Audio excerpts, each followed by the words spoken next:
রাতের আকাশে রঙের অবয়বে বর্ণিল হয়ে উঠেছে জুলাই অভ্যুত্থানের স্মৃতিময় অধ্যায়। রাজধানীর মানিক মিয়া এভিনিউতে ড্রোন শোতে ভেসে উঠেছে জুলাইয়ের রক্তঝরা দিনগুলোতে ফ্যাসিবাদের পতনের সেসব দৃশ্য। রংপুরের রোকেয়া বিশ্ববিদ্যালয়ের শহীদ আবু সাইদের প্রতিকৃতি আকাশে ফুটে উঠতেই তুমুল উল্লাসে ফেটে পড়ে উপস্থিত হাজারো মানুষ। একে একে ভেসে ওঠে মুগ্ধসহ সেই সময়ের সব স্মৃতিগুলো। ঢাকাস্থ চীন সরকারের কারিগরি সহযোগিতায় বাংলাদেশ সরকারের পক্ষ থেকে এ ড্রোন শো উপস্থাপন করা হয়। এছাড়া বাংলা নতুন বছর উপলক্ষে শিল্পকলা একাডেমির আয়োজনে হাজারো মানুষের উপস্থিতি চলছে কনসার্ট, যাতে সঙ্গীত পরিবেশন করছে খ্যাতনামা শিল্পীরা।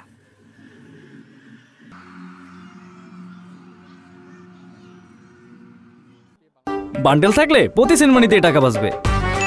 বিকাশ সেনমানি বান্ডেল কিনে জিতুন প্রতি লেনদেনে। মানিক মিয়া এভিনিউতে আছেন আমাদের দুই সহকর্মী। প্রথমে আমরা চলে যাচ্ছি সেলিম মালিকের কাছে। সেলিম, ড্রোন শো এর আয়োজন কেমন হলো?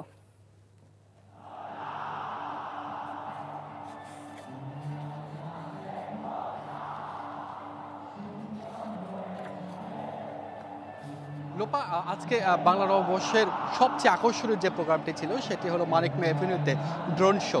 সেই শোটি কিন্তু এইখানকার মানুষ যেমন উপভোগ করেছেন তেমনি কিন্তু আবেগেও ভাসিয়েছেন এইখানকার দর্শকদের। ড্রোন শোটি কিন্তু শুরুই হয় একটি খাঁচা থেকে পাখি অবমুক্ত করার মধ্য দিয়ে। এরপরে ৩৬ জুলাইয়ের যে নায়করা তাদের দেখানো হয়।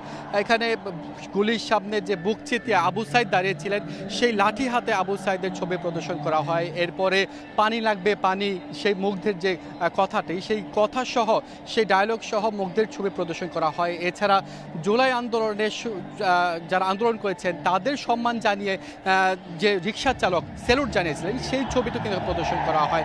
এছাড়া এখানে আমাদের জাতীয় ফুল শাপলার ছবিও প্রদর্শন করা হয় এবং শেষে কিন্তু আপনার সবাইকে নববর্ষের শুভেচ্ছা জানানো হয়।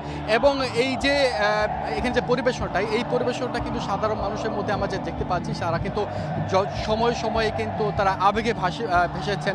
যখন ৩৬ জুলাইয়ের যে শহীদদের দেখানো হয়েছে তাদের মধ্যে এক ধরনের হর্ষধ্বনি আমরা পেয়েছি, আবেগের ধ্বনি পেয়েছি। এবং যখন আনন্দের সময় অত শুভেচ্ছা জানানো হয়েছে তখন কিন্তু তারা আনন্দ উল্লাস প্রকাশ করেছেন। এখানে প্যালেস্টাইনে যে গাজার যে মুসলিমদের যে হত্যা করা হচ্ছে সেটাও কিন্তু এখানে প্যালেস্টাইনদের আসলে দোয়া চেয়েছেন এই ড্রোন শোর মাধ্যমে, সেখানে এই ছবিটি প্রদর্শন করা হয়েছে। এছাড়া এই ড্রোন শোর পরে কিন্তু এই মুহূর্তে একটি কনসার্ট চলছে, সাংস্কৃতিক মন্ত্রণালয় আয়োজিত কনসার্ট চলছে। এখানে এই মুহূর্তে অ্যাশেস ব্র্যান্ডের গান পরিবেশন হচ্ছে। এছাড়া জনপ্রিয় সঙ্গীত শিল্পীরা কিন্তু সারাদিন গান পরিবেশন করেছেন। এই ছিল আমার কাছে এই মানিক মিয়া এভিনিউ থেকে ড্রোন শো এবং কনসার্টের খবর। বান্ডেল থাকলে প্রতি সেনমানিতে টাকা বাঁচবে। বিকাশ সেনমানি বান্ডেল কিনে জিতুন প্রতি লেনদেনে।